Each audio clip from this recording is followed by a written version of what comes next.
নমস্কার। কবি অপূর্ব দত্তের কবিতা বাংলা টাংলা।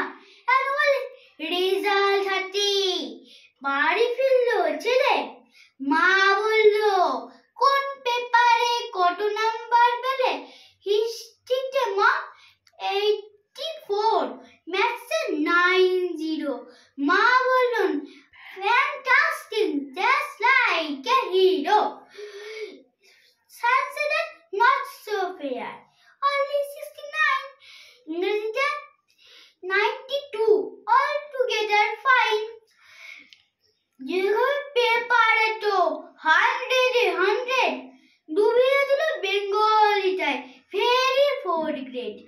ছেলের মাথায় হাত রেখে মা ঠোঁট বেঁকিয়ে বলে নেভার মাইন্ড, বেঙ্গলিটা না শিখলেও চলে। বাবা বলল বেশ বলেছ, বঙ্গমাতার কোণে বাংলা টাংলা আমার মতন অশিক্ষিতের জন্য।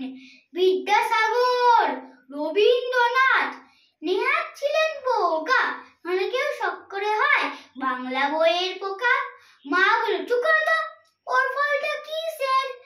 স্কুলে কেন বেঙ্গলিটা পড়ায় না ইংলিশে?